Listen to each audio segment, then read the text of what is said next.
Hi, Goddess of Love here. Kamusta kayo dyan? Again, mga Goddess ko. So, anong meron sa mga Goddess natin right now? No? So, yeah. Another reading na naman tayo today for the fire signs, Aries, Leo, and Sag. No? So, kamusta ang ating mga fire signs dyan? No? How are you? No? In English natin. No? So, tignan natin. No? Anong meron sa mga fire signs right now? No? So, tignan natin. Let's see.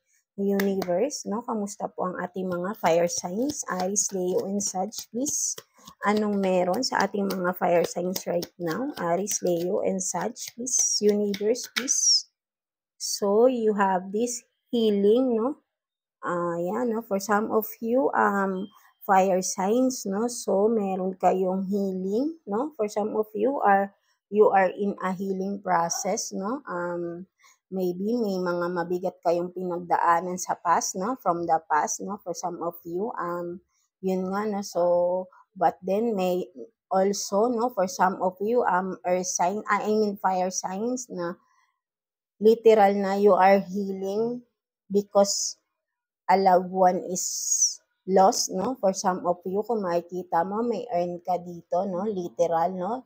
So, for some of you na dumadaan sa ganito is my condolence for you, fire signs, no? So, medyo mabigat talaga, no? So, take your time to grieve, no? So, to grieve for your loved one, no? So, it's okay, no? So, yun nga, no? You are in this process of healing because of yun nga, someone you love is passed away, no? Or yun nga, or for some of you naman ay may mabigat na pinagdaanan sa past and right now you are in a healing process, no?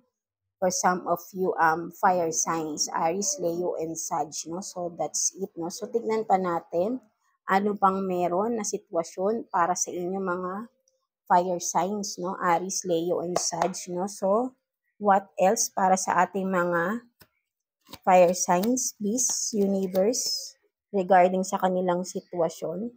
So, you have this, no, the hangman, no, so, yeah, no, for some of you, fire signs, no, so, you are in a pause, no, so, talagang gusto nyo muna mapag-isa, no, something like that, no, so, yun nga, just take your time, no, so, kumbaga, you are still in a healing process kasi, no, so, kaya, just take your time, no, to heal yourself, no, so, what else para sa ating mga fire signs, please, Aries, Leo, and Sag, please, universe, what else?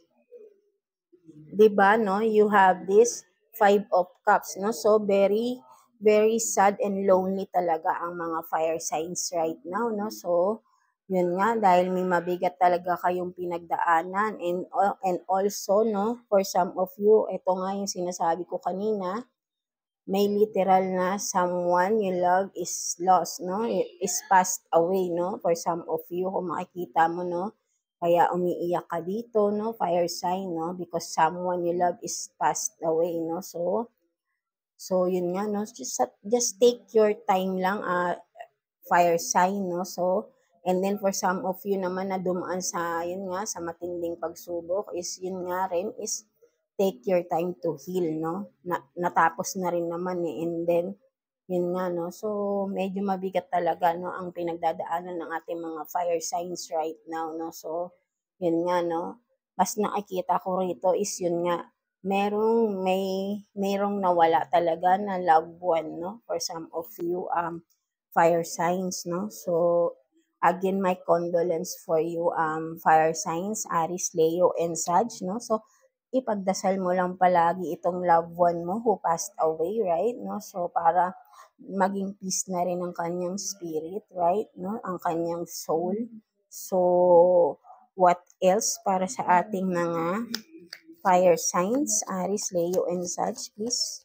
Universe, what else?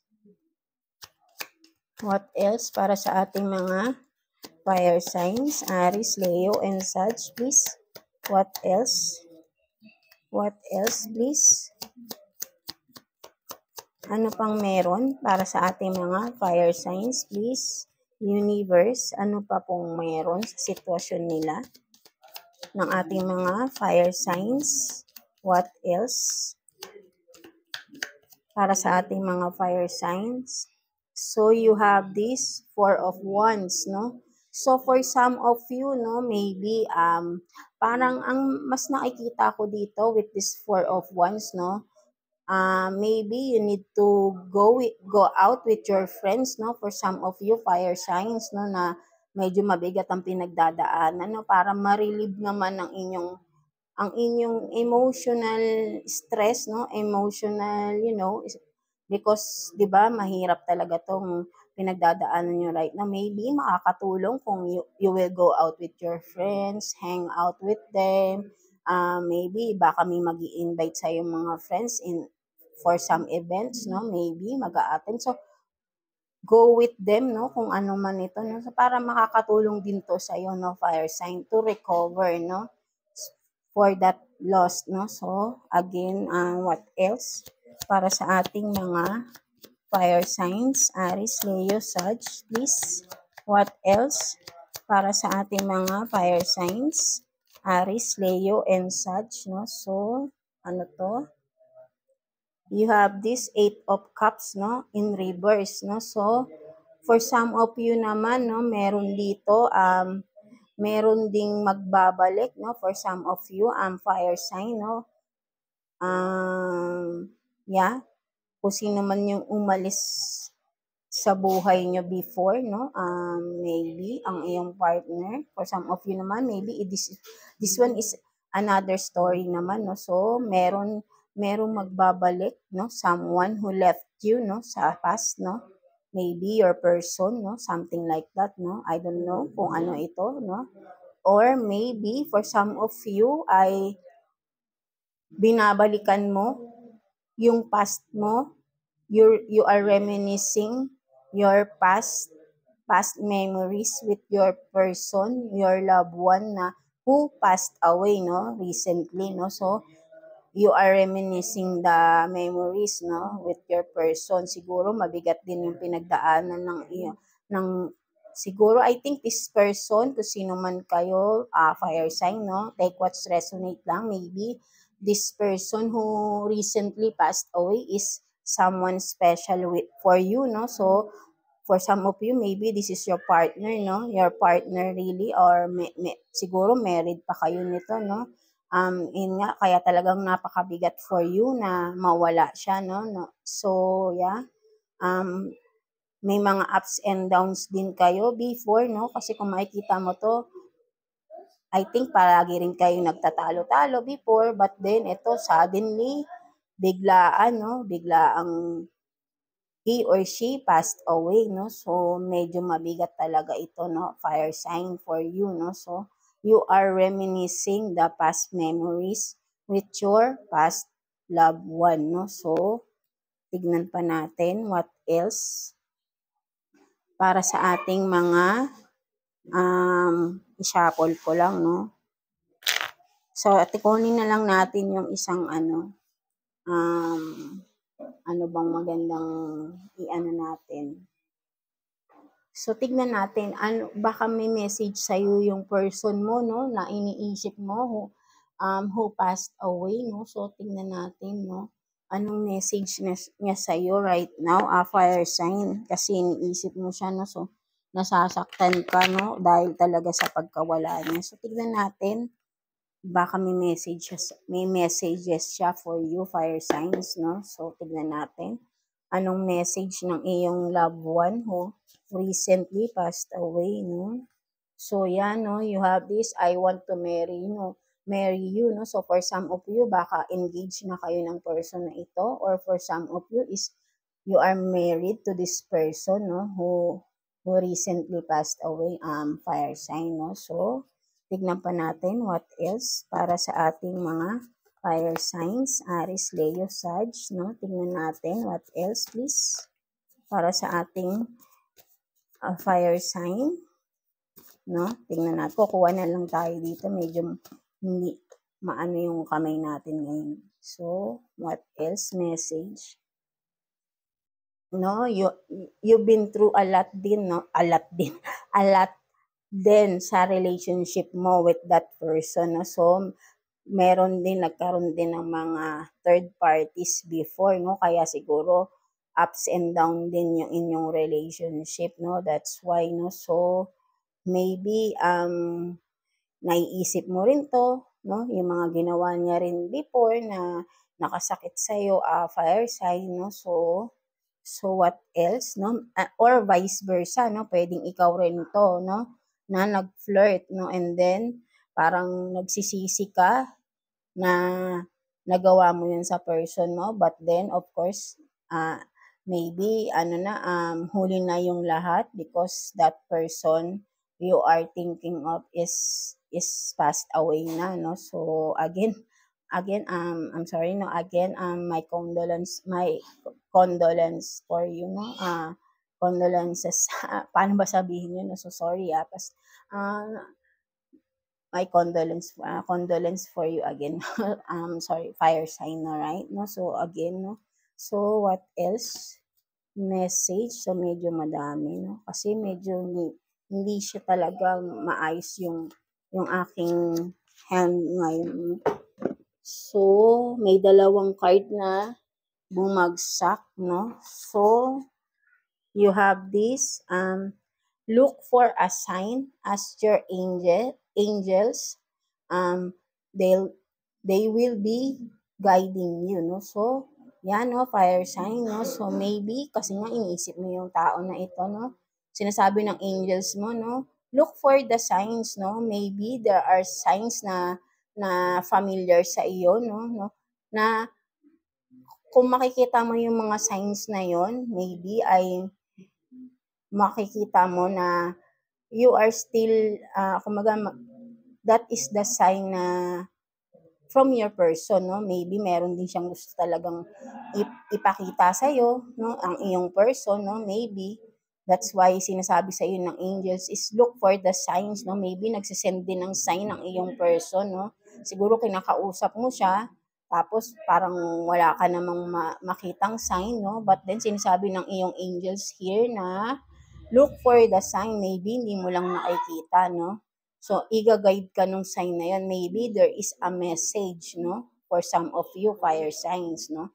And of course, no, again, I like hooking up multiple partners, no? So, for some of you talaga is talagang ito yung mga nangyari sa inyong relationship, no? So, maybe may halo ka, may galit ka sa person na ito, no? But then, you are still grieving. Siyempre, minahal mo yung person. Siyempre, nakakabigla na he or she passed away na, no?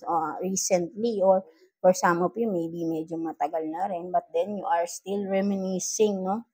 Your past memories with that person, no? Kasi may family din kayo for some of you. And then, what else? For the fire signs, Aries, Leo, Sag, no? What else?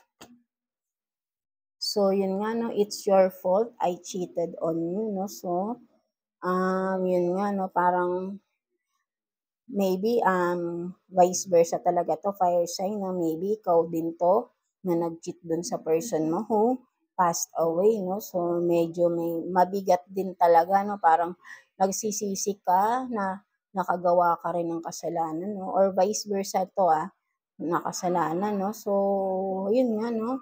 Merong may nagalit, meron din nagsisisi, no? For some of you, no? Dahil sa mga nagawa sa past, no? But then, parang huli na yung lahat para magsisi pa, right? No?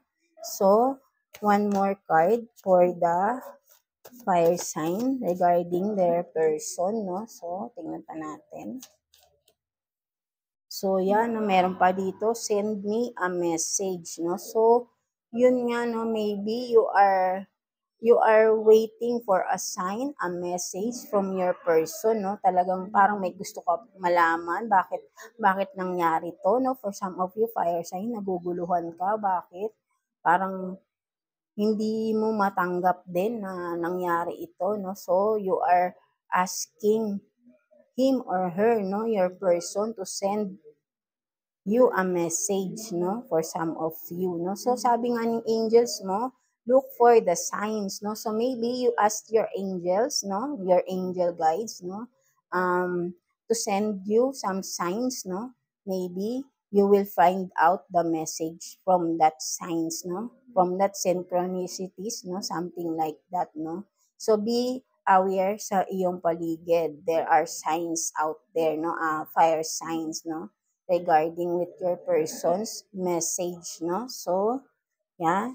And of course, tignan na lang natin anong message for you ng ating universe, no? Ni God for you ang fire signs, no? Message for you, advice or message, so meron ng tumalon. So you have this nga, no? Emotional baggage, no? Fire signs, no? So yeah, talagang you are very emotional right now. So but then, kung if you are ready na, it's okay to take time, di ba? Heal yourself, but then, while healing, no, fire sign is kailangan yung emotional baggages, yung mga hindi na magandang mga thoughts, no? Yung mga galit, something like that, pagsisisi, kung ano man ito, is tanggalin mo na, no? Itapon mo na. Sinasabi sa iyo ni universe, the memories na hindi na maganda, itapon mo na. Emotional memories, emotional baggages na mga kung ano man itong hindi na maganda for you, mas nakakabigat sa iyo is tanggalin mo na, sabi ni universe, no, while healing, no, para mas maganda yung pag-heal mo, no, so you can totally be healed, no. So for some of you fire signs, so ito yung sinasabi sa iyo ni universe, no, so ni God for you na tanggalin mo na, alisin mo na yung mga pagsisisi, mga negativity sa iyong thoughts, no, sa iyong emotions, no. Tanggalin mo na lahat ang galit sa tao na yon, ang mga pangyayaring hindi maganda. Only leave those good memories, no, for you and for that person, no.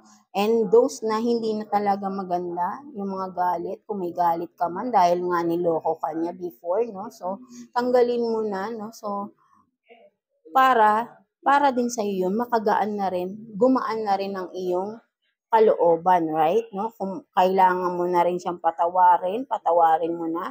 At ikaw din, humingi ka na rin ng patawad sa kanya, maybe, dahil wala namang perfect, right? No? Nagkakaroon din tayo ng kasalanan sa mga partner natin, even though nasabihin natin, hindi naman ako nag-cheat eh.